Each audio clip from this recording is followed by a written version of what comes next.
Refuge Freedom Stories, brought to you by Refuge Ministries Canada.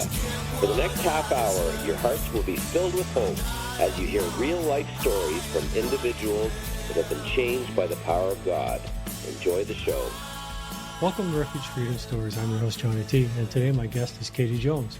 Katie embodies a passion for empowering individuals to manage their money in alignment with their faith. She's also the visionary behind Redeeming Your Finances, an online school for believers to learn how to manage their money using skills that are rooted in the gospel. Katie, welcome to the show.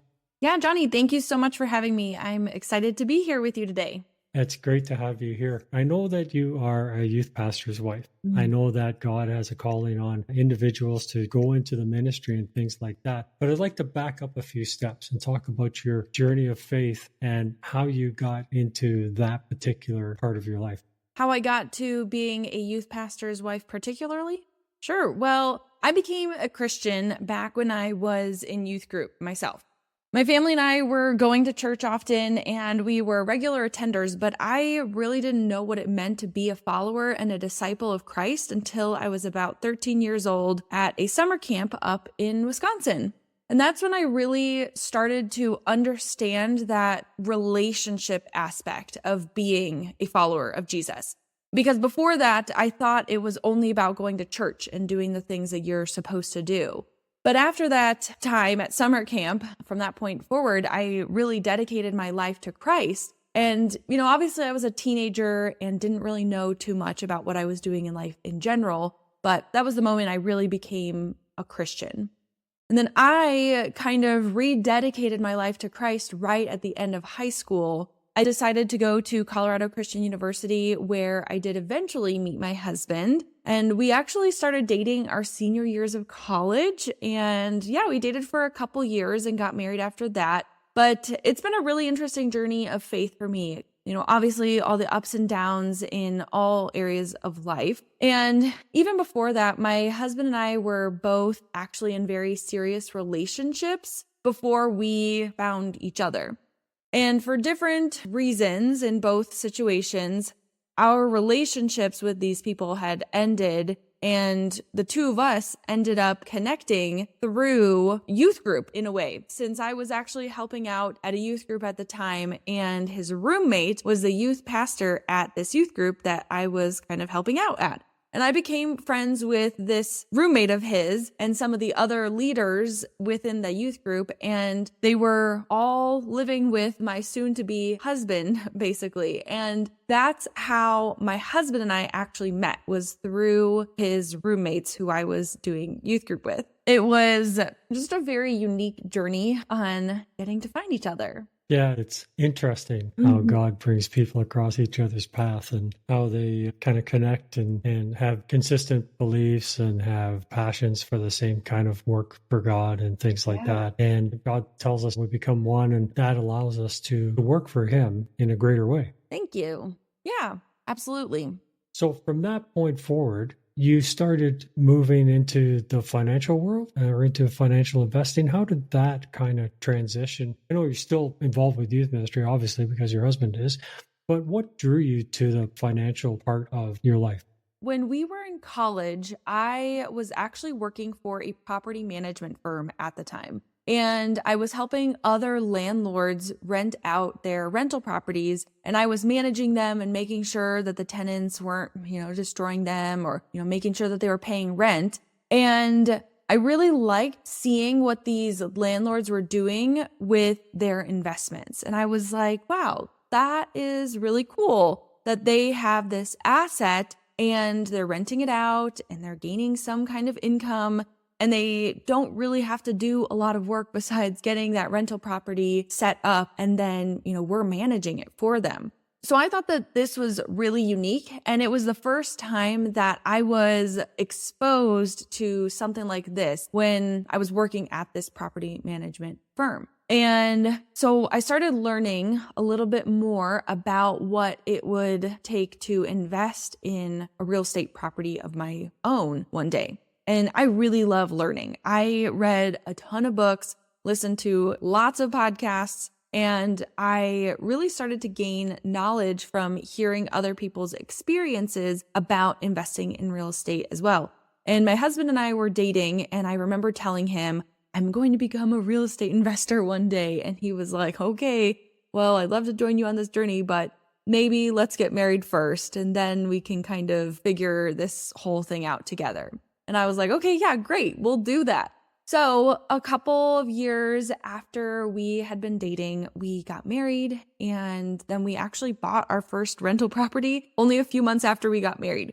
It was pretty crazy, honestly, looking back at it now. And I just laugh at it because I'm like, wow, I don't know what we were thinking, but I was just very excited about this. And God just kind of put us in this position to be able to purchase this rental property. It was just definitely all by God's grace that we made it happen. And at the same time was when I started learning about personal finance and budgeting and managing your money. So that way I could kind of invest well in other rental properties in the future. And so I wanted to make sure that everything was being kept in order. And at the same time, I decided to start a blog and share what my husband and I were learning about investing and managing our money and paying off our debt and things like that in the personal finance space. And as my blog grew and I started a YouTube channel and all those things, I eventually had people ask me, how are you doing this? Could you help me with my personal finances? And I had people come to me asking for my help with their own personal finance journey to figure out how they could also replicate what I was doing. And it was one of those times in my life where I was like, wow, I didn't go out seeking to be a money coach or to help people with their personal finances. It was just something that God had positioned me for. And he just brought everything together in alignment to put me in this place that now that this has kind of turned into my career, and it's something I'm really passionate about and really enjoy. But again, it was never something I would have expected to happen years ago. There's not a lot of people who love managing money or talking about money. And I actually really like talking about money. It's usually one of those things that people stray away from having these kinds of conversations. And it was just one of those things that for me, God had given me a gifting for. It's something that I like to learn about, and it's something that I love educating others to also do well. Yeah, it's interesting how we have sometimes secular careers or secular training or whatever. And sometimes that conflicts with us as Christians because we think I need to be in the ministry, I need to be winning souls, I need to be doing all that kind of stuff. But yet we can take all of those skill sets, God can take all those skill sets that we've learned through that secular world and apply those to the Christian world because he allowed us to go through that path. I mean, if he wanted us to go into the ministry from day one, that's what would have happened. But there are times when we take a route through a classic secular job or career, and all that skill set can be embraced and moved into kingdom work. Absolutely. While I was going to Colorado Christian University, I was getting a degree in business administration. And I still remember that first day of Business 101. Our professor asked us to raise our hands if we were called into full-time ministry. And I think maybe 2 people in the class of 30 or so, it's a small college. So 30 of us were in that class. And I think 2 of us raised our hands, and I was not one of those people. And then the rest of that first day of Business 101, our professor proceeded to explain to us and teach us how all of us as believers are called into full-time ministry, even if we are going to be working at a law firm or an accounting firm, or even if we're going to become full-time parents one day. Wherever we're at, we are in full-time ministry. And so the rest of my education there through the business school was equipping us to be really competent at what we did in our respective fields so that God would get the glory.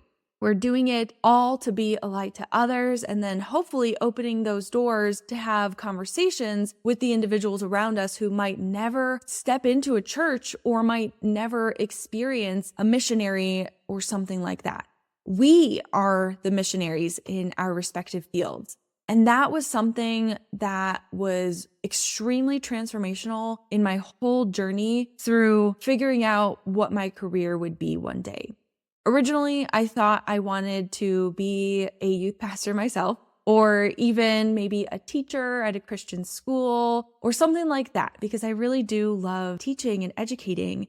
And I realized that God can really use me to share and teach the gospel and reach others with this through any avenue that I end up going down. And this was a really big revelation for me while I was in college.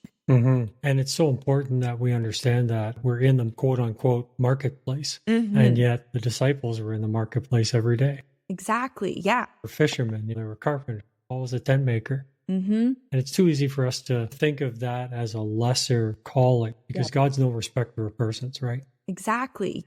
And now a short word from our sponsor.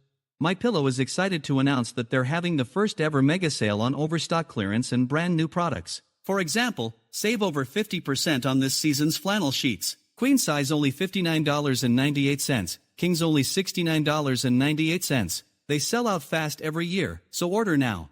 Save 30% on their brand new Mike Crosses. They're designed in the likeness of the one Mike has worn every day for over 20 years. They come in men's and women's and they're made in the USA. Get the 2025 6-piece My Towel sets for only $29.98. The initial quantities are extremely low, so get them now before they go. And the best-selling standard MyPillow, just $14.98. To take advantage of the first ever mega sale, go to mypillow.com and use the Refuge code. Get a great discount on all their products and support the work at Refuge Ministries Canada. Or, if you prefer speaking directly to someone on the phone, call 800-750-2869 and mention the Refuge code. Right now, every order in the USA ships absolutely free. Now let's get back to this episode. God puts everybody here uniquely and individually because they've been equipped to minister for Him in that particular role or that particular season until He changes the path or whatever. You talk about overcoming money problems through rescuing grace. Can you expand on that? I know we've talked about the grace of God and how God changes us, and I'm going to assume that there's a parallel there. I actually kind of learned about this concept from a book called Redeeming Money, which is written by Paul Tripp. And there's no doubt in the world that all of us are sinful, right? We know that.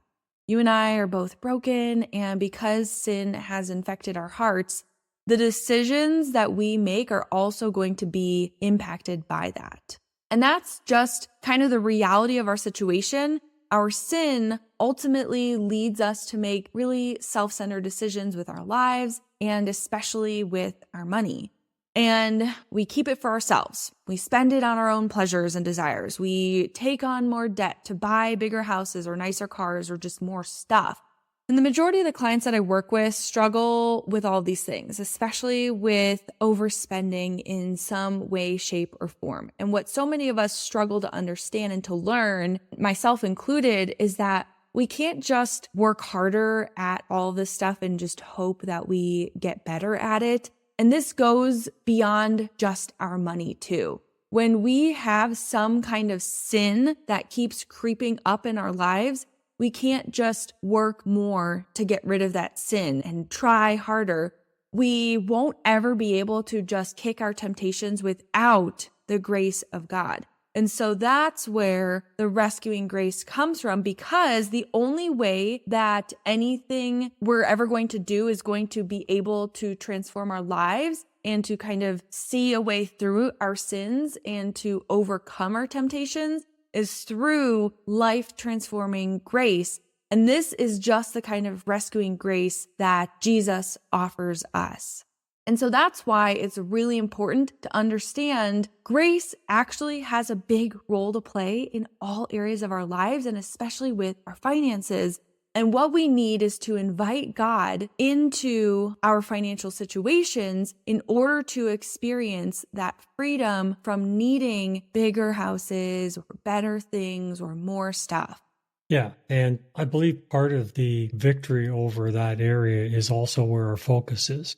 Bible tells us where our treasure is, there our heart is also. And if your treasure is in worldly things, the bigger house, the better car, whatever it might be, all those temporal things just tend to drag people down. But when your heart is really focused on walking with the Lord and expressing Him to the world daily and having a generous heart and giving freely and helping people where you can, sure, you may not have the big house or the fancy car, but who cares? Because you're doing God's work because your heart is in the right place. And I know we found over the years that we can't outgive God. We're very conscious about supporting ministries and giving and helping where we can. And yeah, we've done without a lot of things that the world says are so important to have, but yet we still have a roof over our heads and we've got a great family and all those things. So who knows what those will look like when we cross from this life to the next? It'll be exciting to find out because sometimes we don't see the tangible aspects of those things,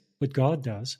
Absolutely. Yeah. When we allow Him to come into our financial situations, we really do break free from needing anything that the world tells us that we need. And that's why money is such a perfect idol, is because we think that it will give us security. We think that it will give us hope for our future. We think that it will give us peace and comfort. But really, all those things are found in Jesus. And if we pursue our money for those things, we really miss out on the joy and the blessings that God has designed for us to experience. Absolutely. I agree 100% with that.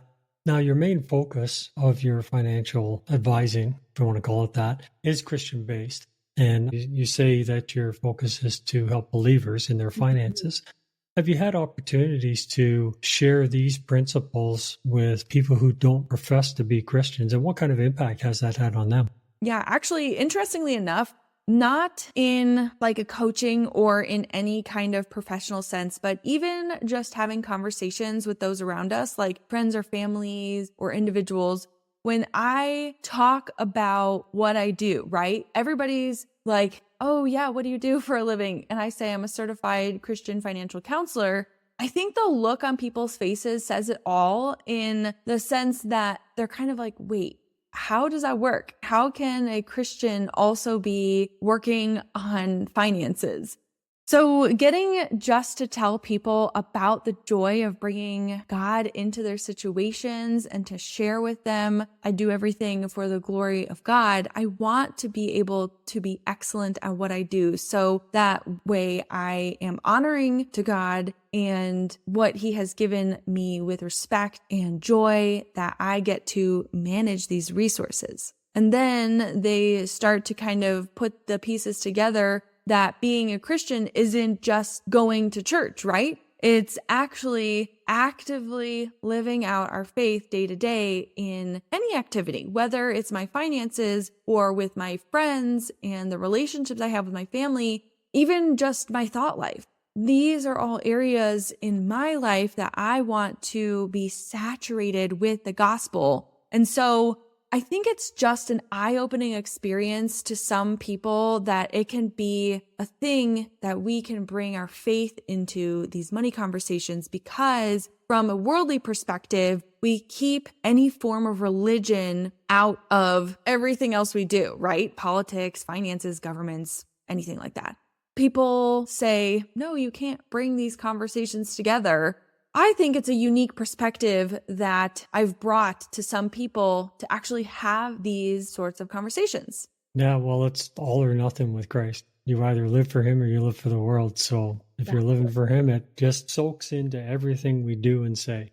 And it has to, because if it's not, then there's areas that you're holding back from Him. And that's not what the gospel is about. Through that surrender comes the victory, right? And as you said, when people can surrender their own self-driven or self-initiated financial directions, when they submit that to the Lord, then He can truly start to open up the better path to them. Exactly. So when you talk about Christian financial perspectives with people, for many years, there has been a lot of mistrust with either Christian ministries or evangelists or whatever. And I've heard it so often where people who aren't Christians say, oh, they're just asking for money. They're just asking for money. So how do you differentiate what you do from what the world might perceive as misconception or as a misguided practice that's not just trying to grab their money and run? A lot of Christians, especially who might have been hurt by the church, come to me and are kind of scared about giving money to their church or to a missionary or to any Christian nonprofit because they have seen the misuse of financial resources in these organizations. And yes, it is heartbreaking when that happens and when money is not used appropriately, and then other people are impacted by that as well. What I usually will guide those Christians into thinking is, okay, first off, we have to recognize that we are giving money to broken, sinful people here on earth, right? We talked about that at the beginning. We are all going to misuse money in some way, shape, or form. And it's frustrating when that happens, when we are giving to those places and they misuse the money. However, as Christians, we shouldn't use that as an excuse to not give financially to our churches or to missionaries or to even someone on the street, right? That usually can be an excuse to not give to a person struggling with homelessness because you're like, well, they're going to misuse this money. And sometimes, sure, there's a time and a place that we really should be critical and think about some of these aspects of where we're giving, and we should be wise about how we are using our dollars. And if we know a misuse of money is going on, we should ask questions and shouldn't just blindly give to our churches when we know something inappropriate is going on with the money. But at the same time, as believers, we are called to give. We are called to be generous. So if we use this as an excuse to just not give it all, we are missing the greater picture of what God has for our finances, because what it really comes down to is where our heart is at with our money. So if we are holding on to it and saying, no, I know how to use this money better than any other person or organization does, I'm going to hold on to this and use it the way I see fit. It's also in a way like saying you don't trust God with that money to be used in an appropriate way, or that God can glorify this situation. And sometimes that means giving to a church, and yeah, they might misuse that money, or a missionary might misuse that money. And we just have to continue to trust God that He will redeem this situation for His glory, and that He has a purpose for all of it in the end. So our job is just to be faithful in giving and generosity in general. Yeah, and the Bible tells us, freely you have received, freely give, right? Exactly. So we shouldn't have any hesitancy when we sense that prompting in our heart from the Lord to give something, whether it's a few dollars or it's a lot of dollars, because we know that He has a purpose for that money. And we have to believe that if we have that personal relationship with Christ, that He can lead us and guide us in the best ways to use the money that He allows us to have in our lives. Exactly. So people want to know more about redeeming your finances and so on like that. How would they get a hold of you? RedeemingYourFinances.com is the easiest way to check out all of the resources that we have. For those who are really just getting started on this journey, I have tons of free resources there on my website that you can grab, including a free gospel-centered budgeting planner to help you start saving more for kingdom-impacting activities and get on the path to using biblical principles for managing your money with excellence. So that can all be found at RedeemingYourFinances.com. Great. Okay, one final question for you. What's the one thing you would tell people about God? That He is so good and so faithful. And there have been a lot of experiences in my life that my husband and I have gone through in the past year. We welcomed our son into the world, and we've been foster parents for the last 2 years. And there's been a lot of hardship with all of that. And we've experienced a lot of sorrow recently. But through all of it, God has just been so good and so faithful. And we have seen Him show up in miraculous ways when we have just fully trusted Him. So yeah, we just want to share that with others today. So thanks for asking. Amen. God is always faithful and can be trusted with our lives and all that we do for Him. Well, thanks so much for being on the show. It's been a pleasure talking to you, and God bless you and all you do in helping others to align their finances with the way God wants them to. Yeah, thanks, Johnny, for having me today.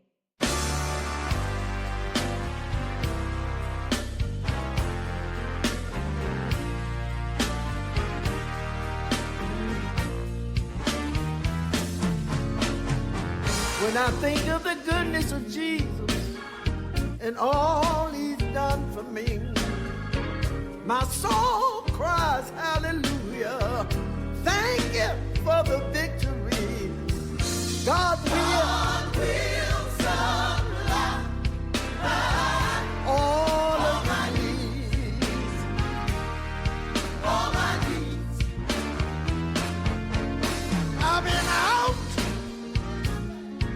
and he took me in. I've been lonely, but he was my closest friend.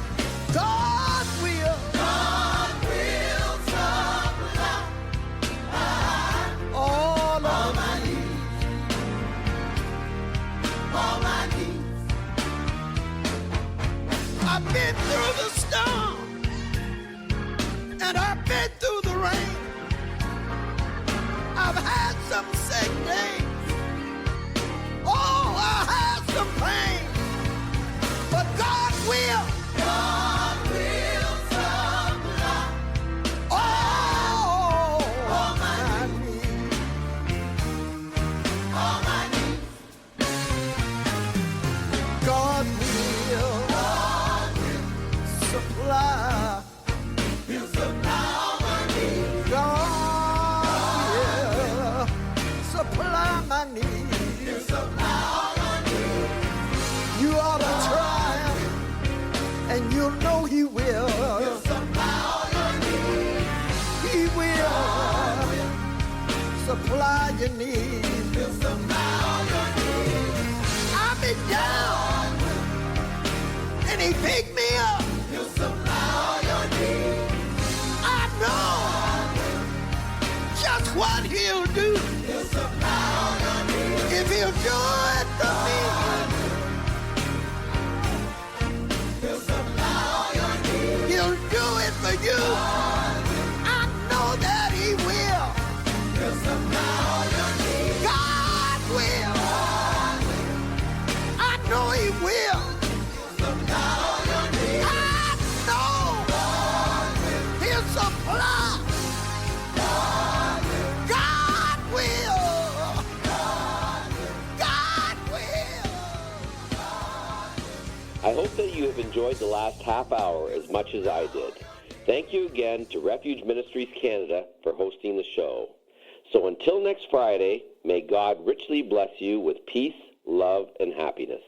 We at Refuge Ministries are so blessed by the success of Refuge Freedom Stories and podcasts.